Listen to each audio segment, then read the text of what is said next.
Knee pain, back pain, shoulder pain, ఎటువంటి మొండి నొప్పులనైనా తగ్గించే clinic Indo British advanced pain clinic. Unguturu నియోజకవర్గానికి సంబంధించి టీడీపీ జనసేన అభ్యర్థిగా జనసేనకు చెందిన నేతను ఎక్కడ ఖరారు చేస్తారంటూ కూడా ప్రచారం జరుగుతుంది. ఈ నేపథ్యంలో ఉంగుటూరు నియోజకవర్గం టీడీపీకి సంబంధించి కార్యకర్తలందరూ కూడా ఆందోళన చేస్తున్నారు. ఖచ్చితంగా గన్ని వీరాంజలికే టికెట్ ఇవ్వాలంటూ కూడా వారంతా కూడా ఇంతకటి వరకు కూడా ఆందోళన చేసిన పరిస్థితి. ప్రస్తుతం మనతో పాటు గన్ని వీరాంజన్ ఉన్నారు, ఆయనతో మాట్లాడదాం.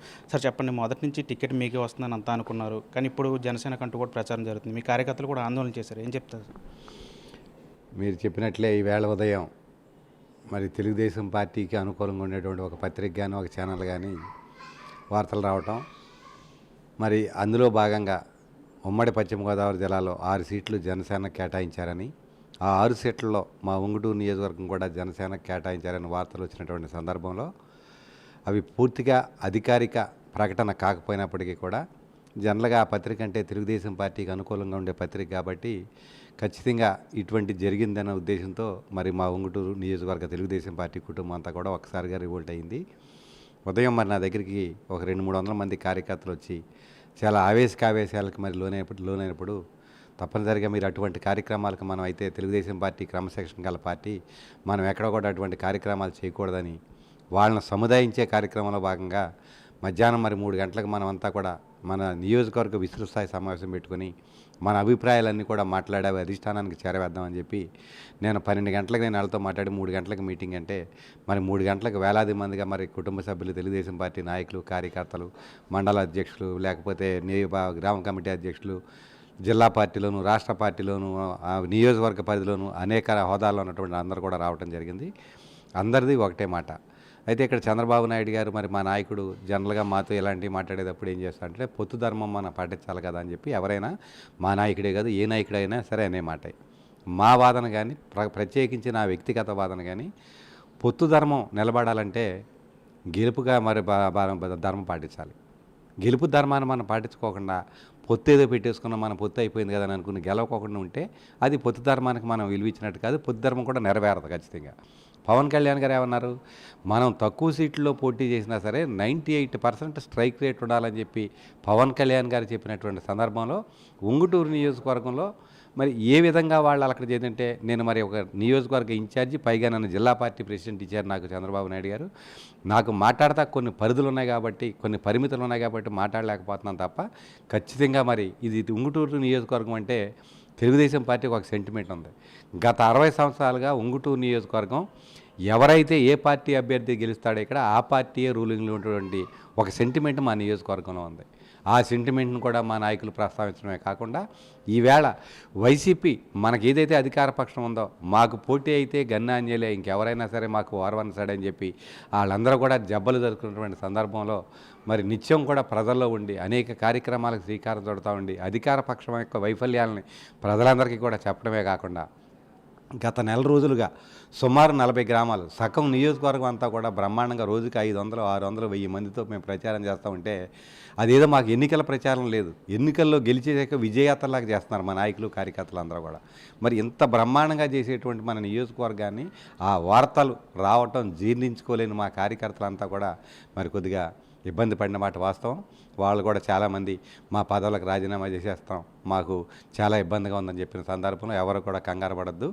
మీ నిర్ణయం కానీ ఉంగుటూరు నియోజకవర్గ తెలుగుదేశం పార్టీ అంతా కూడా నాకు అండగా ఉన్నందుకు ముందుగా వారందరికీ కూడా కృతజ్ఞతలు తెలియజేస్తూ ఈ నియోజకవర్గ మాటగా మా నాయకుడు చంద్రబాబు నాయుడు గారికి కానీ అలాగే జనసేన అధ్యక్షుడు పవన్ కళ్యాణ్ గారికి కానీ ఇక్కడ ఉన్నటువంటి వాస్తవ పరిస్థితులన్నీ కూడా విశదీకరించి ఖచ్చితంగా దీనికి ఒక సానుకూల నిర్ణయం తీసుకునే ఏర్పాటు చేయాలని చెప్పి ఆయనకి చెప్దాం.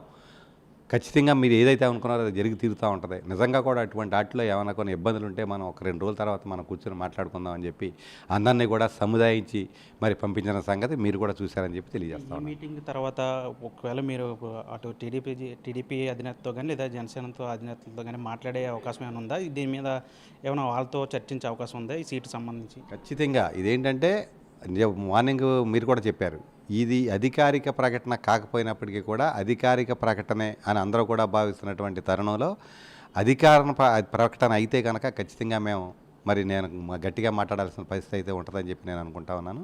ఎందుకంటే నేను మళ్ళా చెప్తా ఉన్నాను, పొత్తు ధర్మం గెలవాలంటే గెలుపు ధర్మం నెరవేరాలి. గెలుపు ఎవరైతే అని చూడాలి తప్ప ఇక్కడ మాకు జనసేన అభ్యర్థి అంటే మాకేం కోపం లేదు, అతను మా సోదరుడే. మాకేం ఇబ్బంది లేదు. కానీ మనం అక్కడ ఆ దుర్మార్గుడిని, ఆ వైసీపీ నాయకుల్ని, అక్కడ ఎమ్మెల్యేని కొట్టాలంటే దానికి సరైన అభ్యర్థి 20 సంవత్సరాలుగా ఈ నియోజకవర్గాన్ని వదలకుండా ఈ నియోజకవర్గ ఇన్ఛార్జిలో మరి 20 సంవత్సరాలు అంటే 4 ఎలక్షన్లు అంటే 3 ఎలక్షన్లో పోటీ చేసి ఒక్కసారి గెలిపొంది. ఈవేళ ఏ గ్రామం వెళ్ళినా సరే తెలుగుదేశం పార్టీకి బ్రహ్మరథం పడుతున్నటువంటి సందర్భంలో ఇటువంటి నిర్ణయం రావటం కొద్దిగా మా వాళ్ళతో పాటు నాకు కూడా కొంత బాధ కలిగిన మాట వాస్తవం. ఏదేమైనా నాయకులు ఇద్దరు చంద్రబాబు నాయుడు గారు, పవన్ కళ్యాణ్ గారు ఖచ్చితంగా దీని మీద పునరాలోచన చేస్తారని చెప్పి నేను భావిస్తూ ఉన్నాను.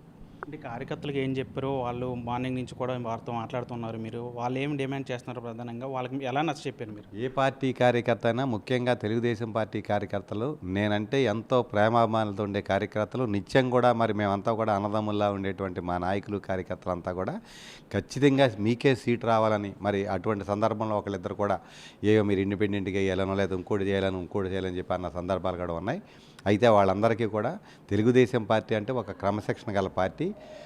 మనకు అధికారిక ప్రకటన కాకపోయినప్పటికీ కూడా మనం ఖచ్చితంగా ఇది ఆ ఉభయ పార్టీల దృష్టిలో పెట్టి పవన్ కళ్యాణ్ గారు, చంద్రబాబు నాయుడు గారు పునరాలోచించే విధంగా మనం ఖచ్చితంగా కృషి చేద్దామని చెప్పి వాళ్ళందరికీ కూడా నచ్చచెప్పి పంపించడం జరిగింది. అంటే ముందు నుంచి కూడా మీరు చెప్తా ఉన్నారు, టికెట్ ఎవరికి ఇచ్చినా సరే ఉమ్మడి అభ్యర్థిని ఇక్కడ గెలిపించుకుంటాం అంటూ ఉంటున్నారు. కానీ ఇప్పుడు ఒకవేళ జనసేనకి కనుక టికెట్ కనుక కన్ఫర్మ్ అయితే మీ పొత్తుదరం ఎట్లా ఉంటుంది? మీరు చెప్పినట్లుగానే మీ కార్యకర్తలు కానీ లేకపోతే మీ అనుచరులు కానీ వీరంతా కూడా మీకులాగానే పొత్తుధర్మం పాటిస్తారు, లేదంటే జనసేనకి సపోర్ట్ చేసే అవకాశం ఉందా, లేదంటే ఏమైనా పరిస్థితులు మారే అవకాశం? అంటే ఇవన్నీ కూడా మన భవిష్యత్తులో జరిగే పరిణామాలు ఇప్పుడు చెప్పమంటే నేనేం చెప్పలేను. మొదటిది. 2, పొత్తు ధర్మం అయితే ఖచ్చితంగా పాటించాల్సిన అవసరం ఉందో పాటిస్తాం. అలాగే గెలుపు ధర్మం ఖచ్చితంగా ఉండాలని చెప్పి నేను కోరుతా ఉన్నా. గెలుపు గుర్రానికి ఇచ్చి పొత్తు ధర్మం అని నిలబెట్టుకుంటే మన పవన్ కళ్యాణ్ గారు ఏదైతే 98% స్ట్రైక్ రేట్ రావాలనుకున్నాడో అది నెరవేరదు తప్ప పొత్తులో ఏదో సీట్ ఇచ్చేసాం, మనకు అయిపోయింది కార్యక్రమం 24 సీట్లు ఇచ్చేసామని రేపు పొద్దున దెబ్బతింటే ఇద్దరికి కూడా నష్టమే కదా అది. అటువంటి విషయాలన్నీ కూడా ఖచ్చితంగా రాబోయే 2-3 రోజుల్లో ఇంకా కూడా నిర్ణయాలు పార్టీ ఆఫీస్ నుంచి కూడా ఉంటాయి కాబట్టి తప్పనిసరిగా దాని మీద మళ్ళీ అవసరమైతే మా నియోజకవర్గ విస్తృత స్థాయి సమావేశం ఏర్పాటు చేసి ఏది ఏమైనప్పటికీ కూడా ఈ రాష్ట్రంలో జగన్మోహన్ రెడ్డి పరిపాలన పారదోలాలనే ఉద్దేశం అయితే మాకు కానీ జనసేన పార్టీకి కానీ ఎవరికి కూడా ఇందులో ఏ విధమైన ఇబ్బందులు లేవు. మొదటిది. 2, పొత్తు ధర్మంతో పాటు గెలుపు ధర్మమే. అలాగే గెలుపు గుర్రాలకే సీట్లు ఇవ్వాలని ఏదైతే మా నియోజకవర్గ తెలుగుదేశం పార్టీ కుటుంబం అంతా కోరిందో దాన్ని ఖచ్చితంగా అమలు చేయాలనేటువంటి వాదన ఖచ్చితంగా నేను మా నాయకుల దగ్గర చేస్తానని చెప్పి తెలియజేస్తా ఉన్నాను. అంటే ఇప్పుడు మీరు ఒకవేళ జనసేన టికెట్ ఇస్తే కనుక మీరు సపోర్ట్ చేస్తారా, చేయరా? అది అసలు క్లారిటీ లేదు అసలు. జనసేనకి టికెట్ ఇస్తారా లేదా అంటే మీరు నా చేత మళ్ళీ ఇప్పుడు కాంట్రవర్సీ మాట్లాడిచ్చి మీ మీడియా ద్వారా మళ్ళీ వేదో అంటే దానికి నేను సిద్ధంగా లేను మాట్లాడేది. 2, జనసేనకి టికెట్ ఇస్తారా అని మీరు చేయాలని అంటే నేనంటే జనసేనపై బుద్ధారం పాటిస్తున్నప్పుడు చేయకుండాను నేను అన్న కదా. అలాగే ధర్మరాజు దగ్గరికి వెళ్ళి గన్వీరాంజలికి మీరు సీట్ ఇస్తారంటే చేయనని అండ కదా. కానీ ఇక్కడ ఉన్నటువంటి గ్రౌండ్ రియాలిటీస్ని దృష్టిలో పెట్టుకుని పార్టీలు సరైన నిర్ణయం తీసుకోకపోతే నష్టపోతామనే విషయం బట్టి ఖచ్చితంగా గట్టిగా నేను మీ ముందు మాట్లాడలేను. నాకు కూడా కొన్ని పరిమితులు నేను చెప్పాను. నేను నియోజకవర్గ ఇన్ఛార్జిని మాత్రమే కాకుండా నేను మరి జిల్లా పార్టీ అధ్యక్షుని కూడా నాకున్న పరిమితులు ఇచ్చా కొన్ని విషయాలు మాట్లాడలేకపోతా ఉన్నాను. కానీ గ్రౌండ్లో ఉన్నటువంటి పరిస్థితుల మట్టికి కొండ బదలు కొట్టినట్టు ఉభయ నాయకుల దగ్గర ఖచ్చితంగా చెప్తానని చెప్పి తెలియజేస్తా ఉన్నాను.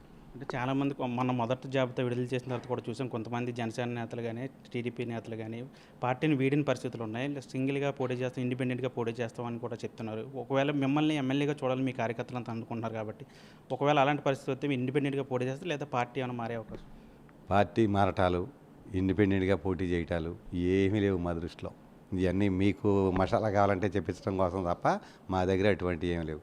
మాకు తెలుగుదేశం పార్టీ, జనసేన పార్టీ ఐక్యంగా వెళ్ళాలి, గెలుపు గుర్రాలకి సీట్లు ఇవ్వాలి, పొత్తు ధర్మాన్ని పాటించాలి, ఈ దుర్మార్గుడు జగన్మోహన్ రెడ్డిని ఓడించాలనే ఏకైక ఎజెండా తప్ప మిగతా విషయాలన్నీ కూడా మీ ముందు మాట్లాడలేని విషయాలన్నీ కూడా మేము మా నాయకుల ముందు, మా పార్టీల ముందు మాట్లాడతామని చెప్పి ఖచ్చితంగా మీ ద్వారా అందరికీ కూడా చెప్తా ఉన్నాం. అంటే చాలామంది చూస్తూ ఉన్నాము, టీడీపీలో చాలామంది సీనియర్ నాయకులు ఉన్నారు. ఈ పొత్తు ధర్మాన్ని దృష్టిలో పెట్టుకొని చాలామంది సీనియర్ నాయకులు కూడా టికెట్ రాని పరిస్థితి. ఇలాంటి పరిస్థితిని ఏం చెప్తారు మీరు? ఈ ఎన్నికల సందర్భంలో ఇంకొక నెల రోజుల్లో ఎన్నికలు ఉన్నాయనగా ఈ సీట్ల ప్రకటన కొద్దిగా ఆలస్యమైందనే దాంట్లో మరో వాస్తవం ఉంది. ఈ ప్రక్రియ ఒక 2-3 నెలల క్రితం జరుగుంటే చిన్న ఇబ్బందులు ఉన్నా కూడా అవన్నీ కూడా సర్దుకునేటువంటి పరిస్థితి ఉండేదేమో. ఈవేళ మీరన్నట్టు ఎన్నికల దగ్గరకు వచ్చిన తరుణంలో ఎక్కడైనా సరే సహజం. వైసీపీ వాళ్ళు తెలుగుదేశం రావడం, తెలుగుదేశం వాళ్ళు కొంతమంది వైసీపీలోకి వెళ్ళడం, ఇవన్నీ కూడా ఈ ఎన్నికల ముందు జరిగేటువంటి ప్రక్రియలో జరిగే చిన్న అవరోధాలు తప్ప అవి పార్టీల గెలుపుకి ఏ విధమైనటువంటి ఆటంకం కాదని చెప్పేది నా నిశ్చిత అభిప్రాయం. Thank you. ఇది మొత్తం గనివీరంజలు చెప్తున్నారు. ఏదైతే పొత్తు ధర్మాలకు సంబంధించి ఎన్నికల్లో ఖరారు చేసే అభ్యర్థులను ఖచ్చితంగా గెలుపు గుర్రాలని ఎంచుకోవాలి. ఎందుకంటే ఎవరికి పడితే వాళ్ళకి టికెట్ ఇచ్చేస్తే రేపొద్దున టీడీపీ జనసేన కూటమి ప్రభుత్వం ఏర్పడడానికి ఇది ఆటంకం అవుతుంది. కాబట్టి ఖచ్చితంగా మరొకసారి అటు టీడీపీ అధినేత చంద్రబాబు కానీ లేదంటే పవన్ కళ్యాణ్ కానీ దీని మీద ఎలాంటి సీట్ల మీద మరోసారి పునరాలోచన చేసి ఖచ్చితంగా గెలుపు గుర్రాలకు అవకాశాలు ఇస్తే ఖచ్చితంగా టీడీపీ జనసేన కూటమి ఏర్పడుతుందని చెప్పి గనివీరంజలు చెప్తాను. విజయ్ చంటితో మన ఆర్టీవీ భీమడోల్ నుంచి.